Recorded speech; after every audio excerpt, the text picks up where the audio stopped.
মাথা রাখবো কি ব্যাপার সব তো সামনে যাচ্ছে একটু সরাই দাও আমরা অল্প অল্প খাদ্য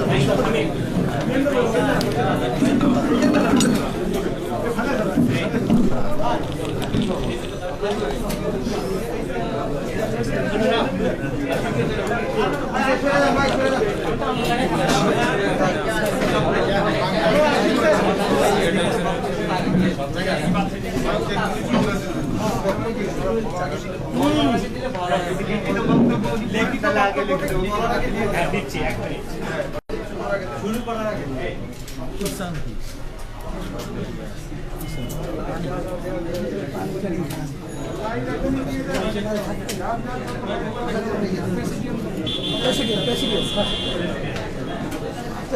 ঠিক আছে ঠিক আছে থাকেন ঠিক কথা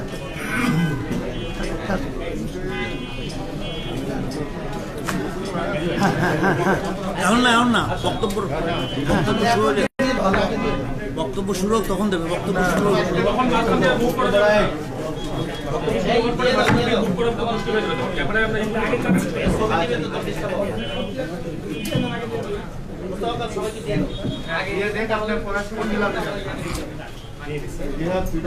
আসসালামু আলাইকুম ওয়া রাহমাতুল্লাহি ওয়া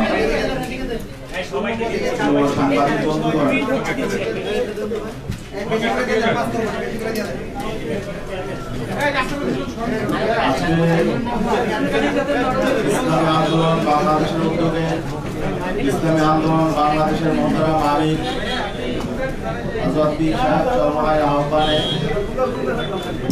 বাংলাদেশের বর্তমান অস্থিরতা ও উদ্ভূত পরিস্থিতি আলোকে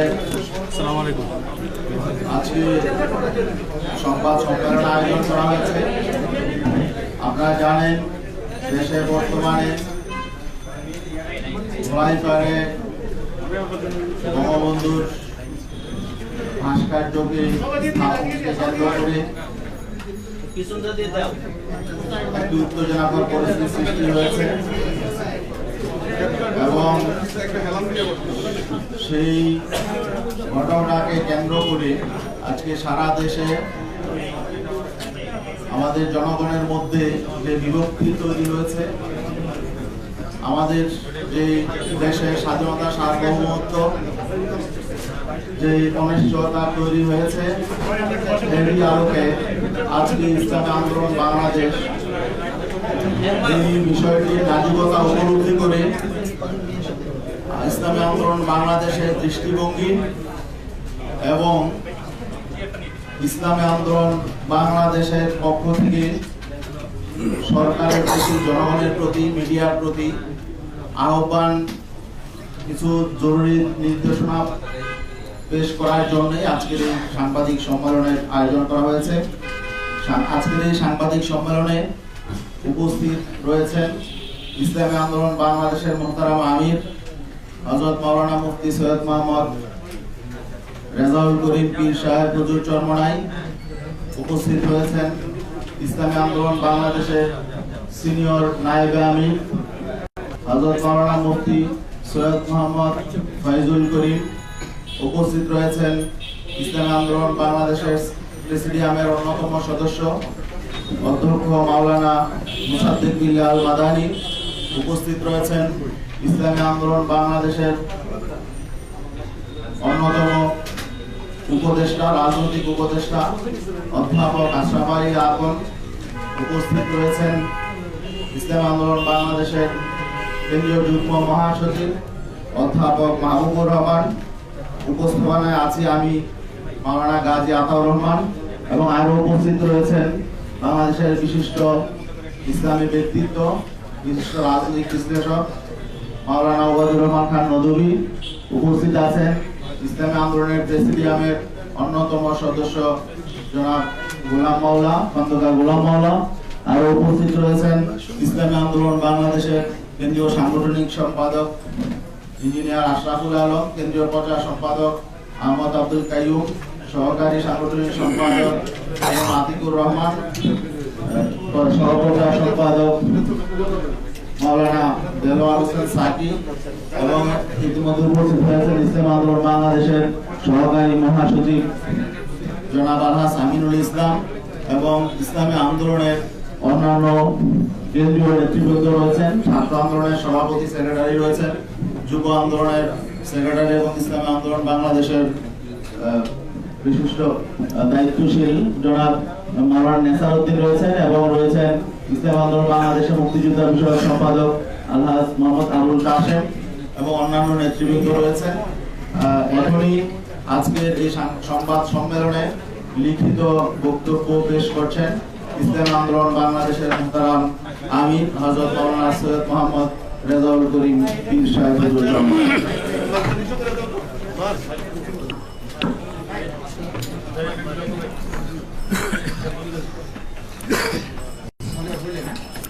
আসসালামু আলাইকুম ওয়া রাহমাতুল্লাহি ওয়া বারাকাতুহু। বিসমিল্লাহির রহমানির রহিম। নাহমাদুহু ওয়া নুসাল্লি আলা রাসূলিহিল কারীম, আম্মা বাদ। প্রিয় সাংবাদিক বন্ধুগণ, গোটা বিশ্ব যখন করোনা মহামারীর সবলে বিপর্যস্ত, বাংলাদেশ যখন করোনা পরিস্থিতির প্রথম ধাপ অতিক্রম করে দ্বিতীয় ধাপের হুমকি সামলাচ্ছে, দেশে সাধারণ মানুষ যখন রুটি রুজি জোগাড়ে হিমশিম খাচ্ছে, দ্রব্যমূল্য যখন আকাশচুম্বী, যখন নাগরিক সমস্যা মোকাবিলায় দলমতের ঊর্ধ্বে ওঠে, জাতীয় ঐক্যের প্রয়োজন সবচেয়ে বেশি, তখন দেশের একটি চিহ্নিত মহল কর্তৃক জনগণের মাঝে ঘৃণা ও বিভেদ সৃষ্টির অপচেষ্টার প্রেক্ষিতে আজকের এই সংবাদ সম্মেলনে আপনাদেরকে আমন্ত্রণ জানিয়েছি। আজকের সংবাদ সম্মেলনে উপস্থিত হয়ে আন্তরিকতার পরিচয় দেওয়ায় শুরুতেই সবাইকে ধন্যবাদ জানাই। প্রিয় সাংবাদিকবৃন্দ, আপনারা জানেন ইসলাম চরিত্রগতভাবেই শান্তিবাদী একটি ধর্ম। পবিত্র কোরআনে পরিষ্কারভাবেই জোর করে কারো উপরে ধর্ম চাপাতে নিষেধ করা হয়েছে।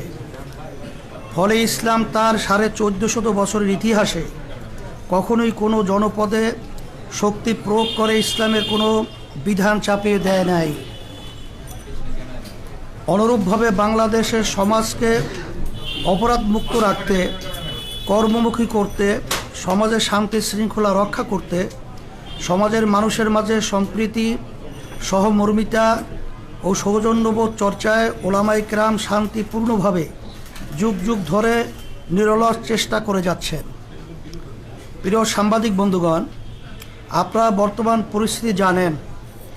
একটি সুবিধাভোগী মহল সাধারণ মুসলিম জনতার উত্থাপিত একটি মতামতকে কেন্দ্র করে গোটা দেশে লম্ফজম্ফ, হুমকি ধুমকি দিয়ে বিশৃঙ্খলা তৈরির চেষ্টা করছে।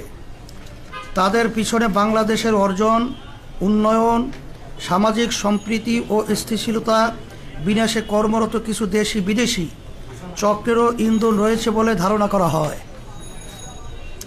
স্বপ্নের পদ্মা সেতু প্রকল্পের ঢাকা কেন্দ্রের প্রবেশদ্বারে বঙ্গবন্ধুকে স্মরণ করে স্থাপিত হতে যাওয়া ভাস্কর্য নিয়ে একটি বিতর্ক তৈরি হয়েছে। 5-7টি মসজিদ মাদ্রাসার মিলন মোহনায় 2টি মসজিদের অবকাঠামো ভেঙে এই পয়েন্টে ভাস্কর্য স্থাপনের ফলে স্থানীয় ইমাম, মুসল্লি ও তৌহিদি জনতা সেখানে ভাস্কর্যের বদলে বিকল্প কোনো উত্তম পন্থায় বঙ্গবন্ধুকে স্মরণীয় করে রাখার দাবি জানিয়েছিল।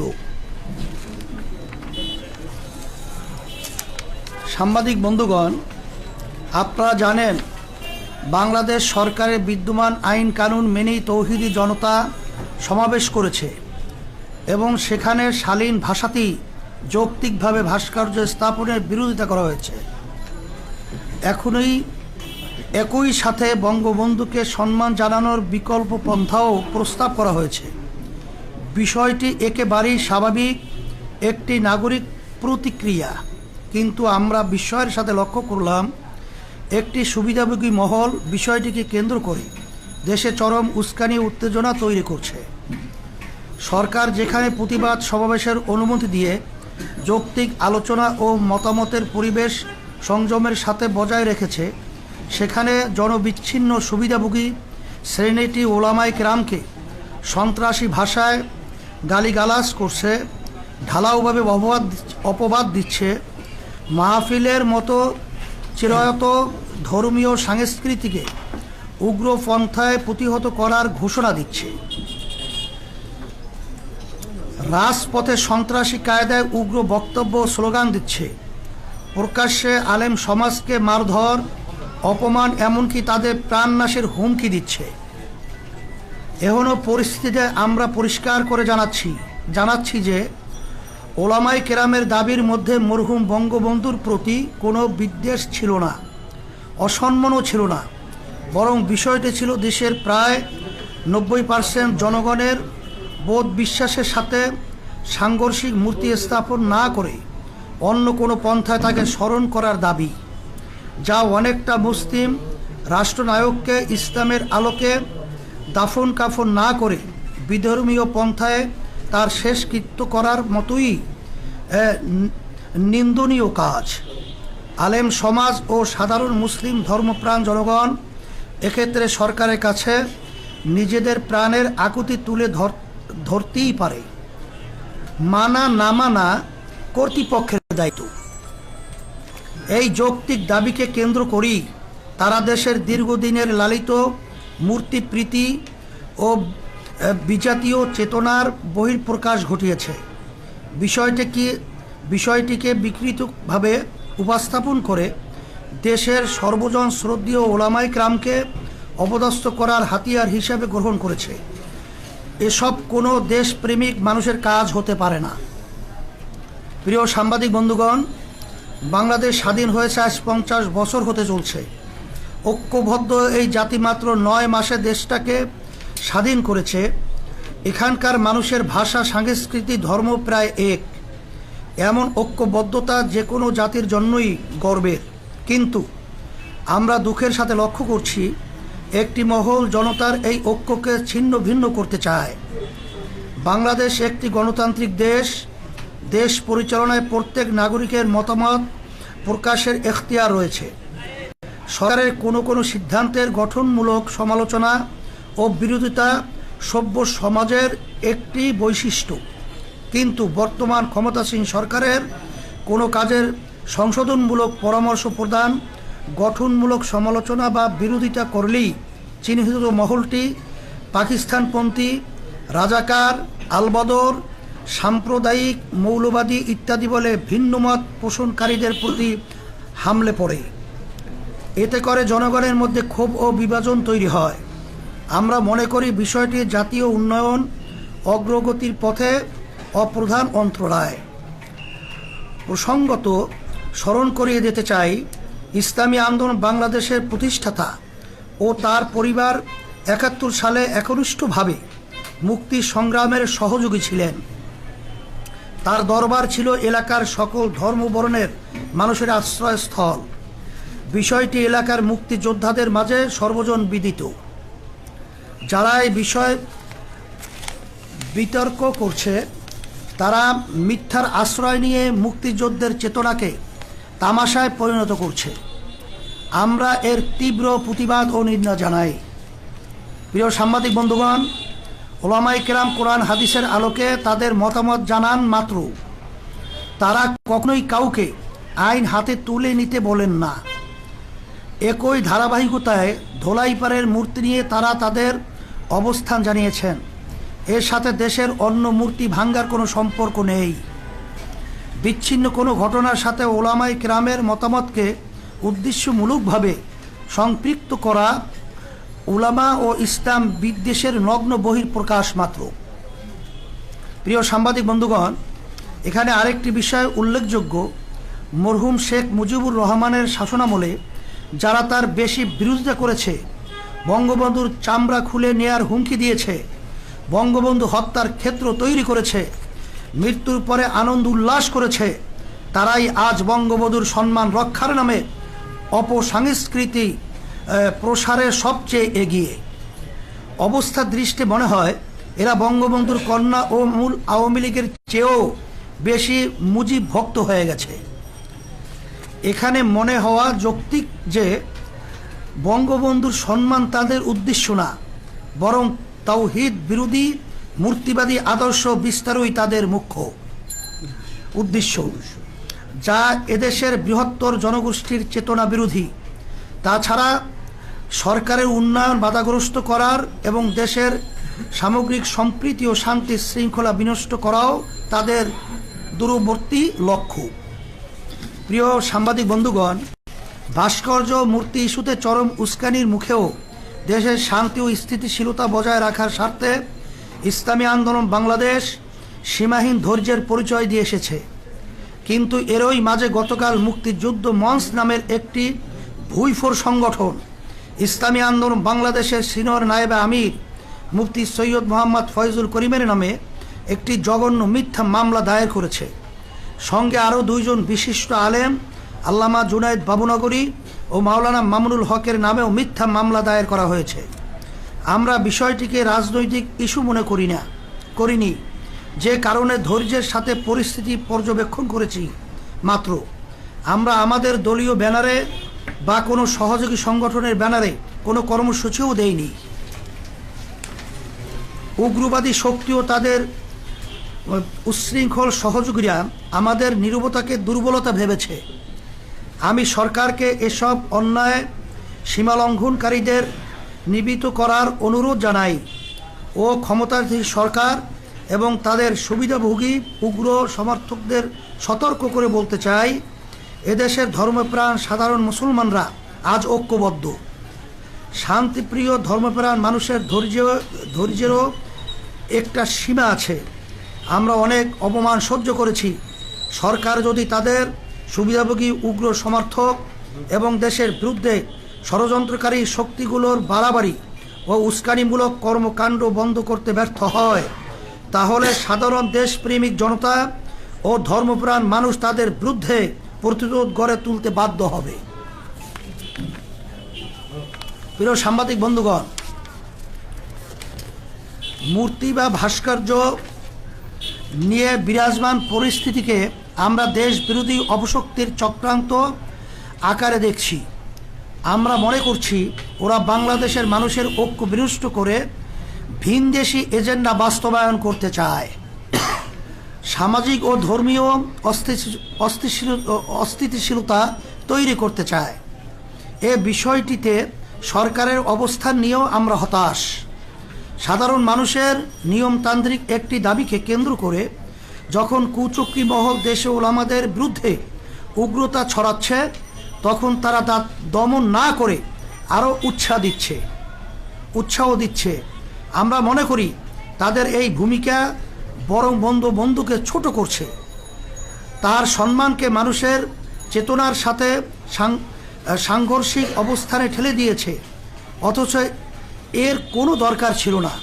জনগণ মনে করছে সরকার তাদের ব্যর্থতা, দুর্নীতি এবং অনিয়ম আড়াল করতেই এই অপকৌশলের আশ্রয় নিয়েছে। পরিশেষে আজকের সংবাদ সম্মেলন থেকে আমরা ইসলামী আন্দোলন বাংলাদেশের সিনিয়র নায়েবে আমির, দেশের বিশিষ্ট রাজনৈতিক ও ধর্মীয় ব্যক্তিত্ব মুফতি সৈয়দ মোহাম্মদ ফয়জুল করিম, আল্লামা জুনায়েদ বাবুনগরী এবং মাওলানা মামুনুল হক এর মিথ্যা মামলা প্রত্যাহারের দাবি জানাচ্ছি। পাশাপাশি যারা দেশের ওলামা সমাজকে এবং সম্মানিত ধর্মীয় ব্যক্তিদেরকে অশালীন ভাষায় গালিগালাজ করে, কটূক্তি করে, ব্যঙ্গ কার্টুন প্রকাশ করে, অপমান অপদস্থ করে প্রাণনাশের হুমকি দেয়, সংঘাত মারামারি ও মল্লযুদ্ধের আহ্বান জানায়, তাদের বিচারের আওতায় এনে শাস্তির দাবি করছি। আমরা আশা করছি সরকার আমাদের যৌক্তিক দাবি মেনে নিয়ে দেশকে অস্থিতিশীল পরিস্থিতির হাত থেকে রক্ষা করার উদ্যোগ গ্রহণ করবে।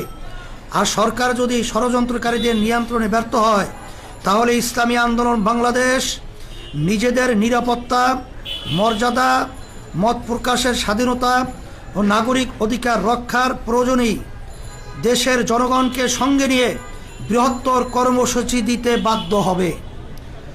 আবারও সবাইকে আন্তরিক ধন্যবাদ জানিয়ে শেষ করছি। আল্লাহ হাফেজ, সবাইকে ধন্যবাদ।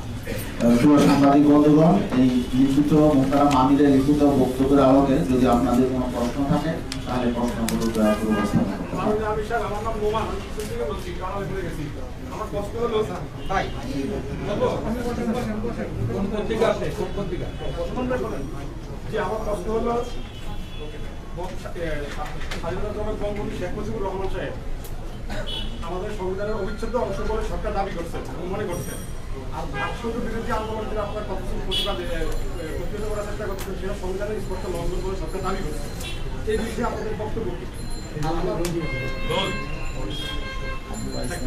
এখানে আমরা ইসলামী আন্দোলন বাংলাদেশ পরিষ্কারভাবে আমরা আজকে আমাদের লিখিত বক্তব্যে কথাটা পরিষ্কারভাবেই আসছে। তারপরেও যেহেতু আপনি প্রশ্ন করছেন, ইসলামী আন্দোলন বাংলাদেশ আমরা ইসলাম নীতি আদর্শ লালন করি। ভাস্কর্য এবং মূর্তির ব্যাপারে ইসলাম কি সমাধান দিয়েছে, শরিয়াত কোরআন এবং হাদিস কি সমাধান দিয়েছে, বাংলাদেশের সকল উল্লেখযোগ্য হক্কানি ওলামাই কেরাম একত্রিত হয়ে ইসলামের যে এ ব্যাপারে যে সিদ্ধান্তগুলো তাদের মতামত প্রকাশ করেছে, এটা যদি সংবিধানের সাথে সাংঘর্ষিক আমি মনে করি না।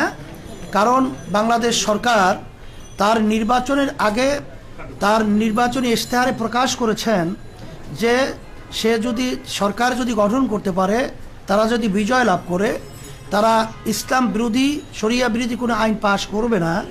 বিধায় তার কথাকেই আমরা সমর্থন হিসাবেই ইসলামের নীতি আদর্শ ভাস্কর্য মূর্তি এটার ব্যাপারে কি সিদ্ধান্ত, এটাই আমরা আমাদের ইসলামী দৃষ্টিতে আমাদের মতামত প্রকাশ করেছি।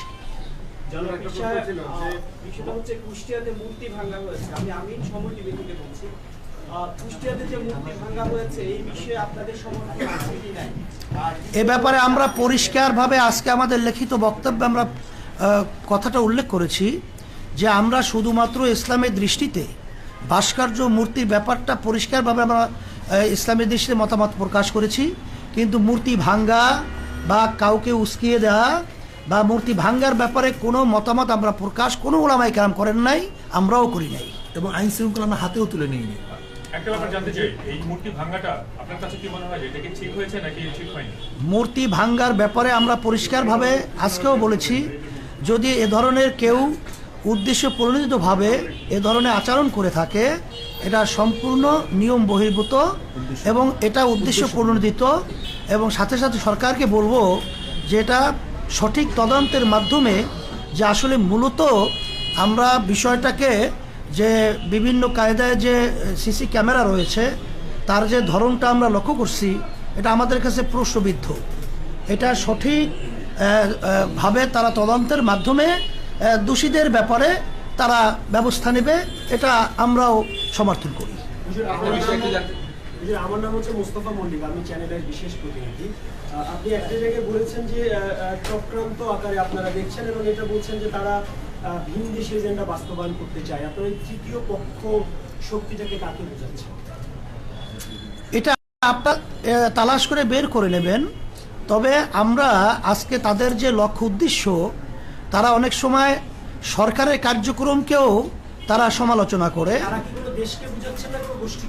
এটা কোনো গোষ্ঠীকে, যেমন নাকি আমরা এখানে ওবায়দুল কাদের সহ, ওবায়দুল কাদের আমাদের বর্তমানে আওয়ামী লীগের সেক্রেটারি জেনারেল, সে বিভিন্ন এই ধরনের সংগঠন যারা নাকি উস্কানিমূলক এবং বিশৃঙ্খলা সৃষ্টির জন্যে তারা কার্যক্রম পরিচালনা করছে, ভুইফুর হিসেবে তাদেরকে আখ্যা দিয়েছে। আমরা আমাদের বক্তব্য সেই ধরনের কথাটাই আমরা আজকে উল্লেখ করেছি। আপনাদের যে বৃহত্তর কর্মসূচির কথা বললেন, বৃহত্তর কর্মসূচি, এই কি ধরনের কর্মসূচি আপনারা দিতে পারছেন? সেটা সময়ের ব্যবধানে অবস্থার পরিপ্রেক্ষিতে আমরা সেভাবে পরামর্শ ভিত্তিক আপনাদেরকে জানাবো ইনশাআল্লাহ। আসলে এখানে একটা কথা স্পষ্ট করতে হয়, একটা হলো বঙ্গবন্ধুর নিজেকে কটূক্তি করা, তাকে অশ্রদ্ধা সম্মান করা, আর তার প্রতিকৃতি ভাস্কর্যকে না মানা, দুইটা জিনিস এক না। যেমন বাবা অসুস্থ, ডায়াবেটিস রোগী, 2 ছেলে, বাবা মিষ্টিকে পছন্দ করে, এক ছেলে তার কাছে মিষ্টি নিয়ে যায়, আর এক ছেলে তার থেকে জোর করে মিষ্টি ছিনিয়ে নিয়ে যায়। উভয় দৃষ্টিতে দেখা যায় একজন তার প্রিয় আর একজন তার প্রিয়, কিন্তু যে জ্ঞানী সে অবশ্যই মনে করবে যে যেই ছেলে বাবার ডায়াবেটিস রোগীর থেকে মিষ্টি ছিনিয়ে নিয়ে যায় সেই তার উপকারী এবং তিনিও সবচেয়ে বেশি। আমরা মনে করি বঙ্গবন্ধু শেখ মুজিবুর রহমান একজন মুসলমান, তার মাথায় টুপি, তার বাবার মাথায় টুপি, তার বাবার দাড়ি বড় বড় দাড়ি। যারা আজকে বঙ্গবন্ধু সেই টুপিকে কোন কুকুরের মাথায় দেয় তারা বঙ্গবন্ধু শ্রদ্ধা করে, তার দাদা দাড়ি বাবাকে যা শ্রদ্ধা তারা বঙ্গবন্ধু শ্রদ্ধা করে না। আর মনে রাখতে হবে বঙ্গবন্ধু দেশ এর ছিল না, এরা ছিল অনেক দূরে। এদেশে আসছে কেন, ইরাক থেকে কেন আসছে তাদের বঙ্গবন্ধুর পরিবার ইরাকের বিদেশি অনেক আগে ধর্মপ্রচার করার জন্য, তার জাতিগতভাবে ধার্মিক, বাবা দাদা ধার্মিক, তার সমস্ত গোষ্ঠী ধার্মিক। খোদ বঙ্গবন্ধুকে বলেছেন এদেশের ডাকাতরা চোরেরা সব কিছু নিয়ে এসে, কিন্তু ইমানদার লোক আমরা বেঁচে আছি, ইমানের সাথে তাদের মোকাবিলা হবে। এটা বঙ্গবন্ধু নিজের বক্তব্য। তিনি কি বলেছেন? ইনশাআল্লাহ। কাজী যারা বঙ্গবন্ধুকে আক্রান্ত করতেছে, যারা বঙ্গবন্ধুর চামড়া দিয়ে ঢুকঢুকি এবং জুতা বক্তব্য দিয়েছে, আজকে আমরা দেখছি এই তারাই আজকে এই মুক্তিযোদ্ধা হিসাবে তারা আপন হিসাবে স্বীকৃতি পাইতেছে। আমি মনে করি বাস্তবায়ন চায়, যারা এই দেশ দখল করতে হুমকি দেয় বান করতে চায়, এরা হয়তো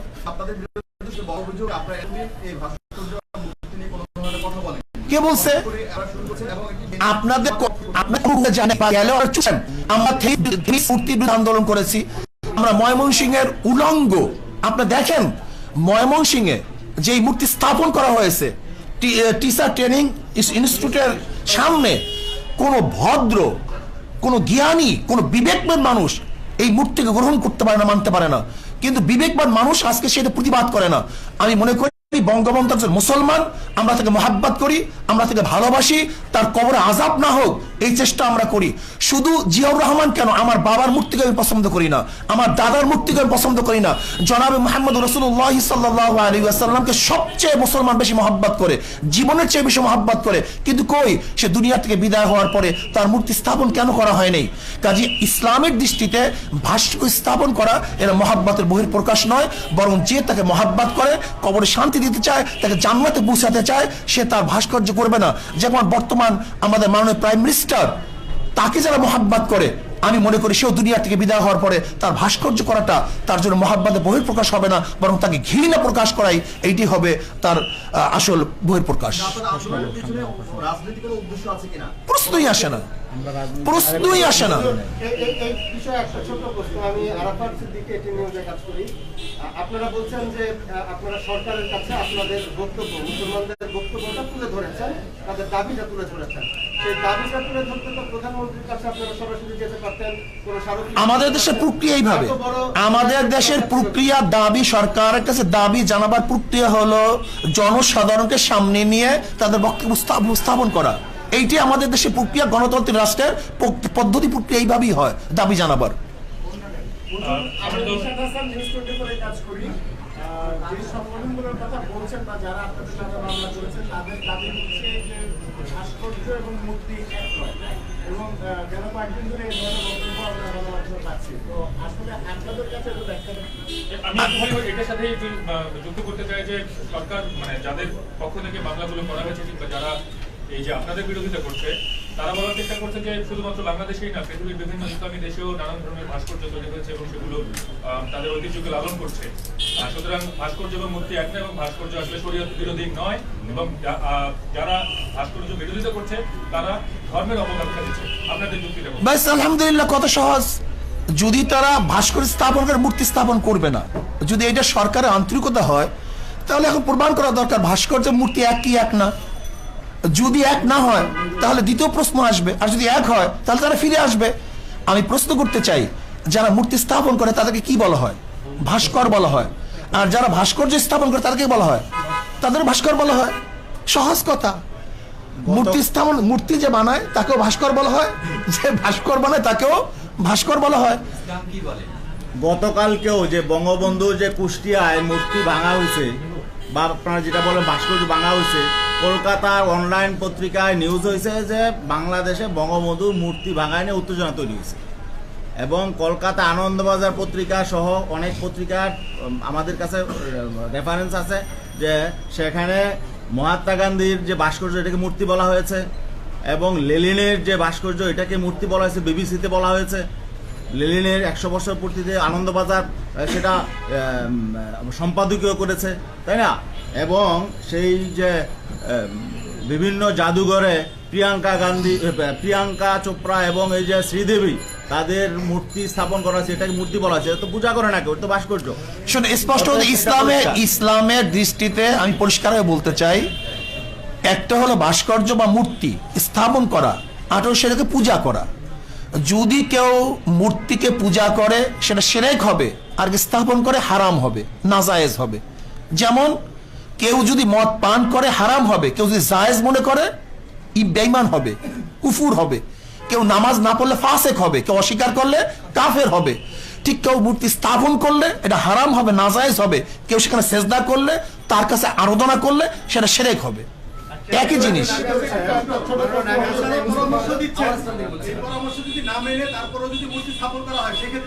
ব্যাস, আমরা তো বলছি আবার সচেতন করব। আইন শৃঙ্খলা আমরা হাতে তুলি নেই। ইসলামী আন্দোলন বাংলাদেশ আজ পর্যন্ত আইন শৃঙ্খলা হাতে তুলে নেই।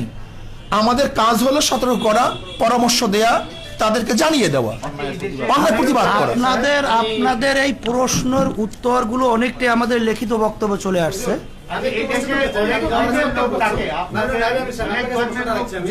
প্রশ্নটি হলো যে ভাস্কর্য ভাঙার আন্দোলন নিয়ে বা বর্তমানে কিছু বক্তব্যকে ঘিরে দেশের 3 জন আলেমের নামে রাষ্ট্রদ্রোহ মামলা হয়েছে, সেখানে আপনিও আছেন।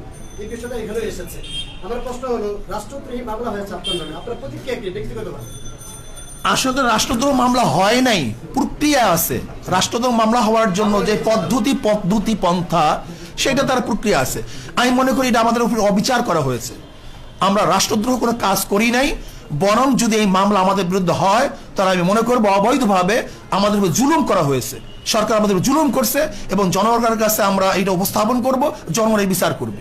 আচ্ছা, এই দেশে অনেক ধর্মের লোক বসবাস করে, ইসলাম ধর্মের বাইরেও অনেক লোক, কিন্তু আপনাদের এইসব যারা অনেক সময় তাদের ধর্মীয় বিধান অনুযায়ী মূর্তিকে তারা হয়তো পূজা করে, তো আপনাদের এই বক্তব্যের পরে যে বাংলাদেশের যে একটা অসম্প্রদায়ের চরিত্র, সেটা কি কোনো রকম আঘাত আসবে কিনা, কিংবা অন্য ধর্মের প্রতি প্রশ্নই আসে না। আমাদের আজকে বক্তব্য আপনি শুনছেন, ইসলামের নীতি আদর্শ এবং দৃষ্টি, এটা আমরা পরিষ্কার বলছি। কোন ধর্মের তাদের কার্যক্রমের উপরে ইসলাম কোন জিনিস চাপিয়ে দিয়ে বাধ্য করা হয়নি, এটা পরিষ্কার আমাদের আজকে বক্তব্য লেখা। শ্রদ্ধাভাজন আমার সাংবাদিক বন্ধুগণ, যদি ইসলাম মূর্তি ভাঙ্গার আদর্শ লালন করত, বিজাতীয়দের মূর্তি যারা পূজা করে লালন করত, তাহলে পাক উপমহাদেশে 750-900 পর্যন্ত মুসলমান শাসক হওয়া সত্ত্বেও এদেশে মূর্তি থাকে কিভাবে? কিন্তু কোন মূর্তি তো ভাঙা হয়নি। আপনি ভাস্কর্যের যে ব্যাখ্যাটা দিয়েছেন, ভাস্কর্যে যদি প্রাণীর ছবিটা থাকে তাহলে সেটা কিন্তু আসলে ইসলামের জন্য হারাম। এবং সেই সঙ্গে আপনাদের বক্তব্য, চিত্রকর যারা ছবি আঁকেন তারা তো আসলে হারাম, তারা তো আসলে নিষ্ঠতম জায়গায় লিখিত হবে। তো আমার প্রশ্ন যে বঙ্গবন্ধুর অনেকদিন ধরে চিত্রাঙ্কন প্রতিযোগিতা ছবি আঁকা হচ্ছে।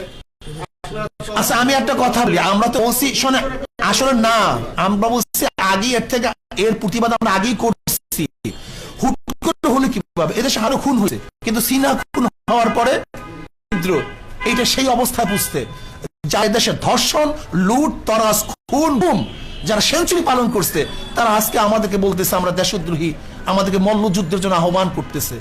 আমরা তাদের সাথে মল্লযুদ্ধ করতে চাই না। তো আপনারা তো নানান বিষয় নিয়ে সবসময় সোচ্চার থাকেন, মাদ্রাসায় যে ছাত্র নির্যাতন হয় সেইসব বিষয় নিয়ে আপনারা 100 বার বলতেছি, আমরা 100 বার বলতেছি, যেখানে অপরাধ আছে তার বিরুদ্ধে আমরা করি, কিন্তু অপরাধ চাপিয়ে দেয় মন্দিরের মধ্যে, গির্জার মধ্যে।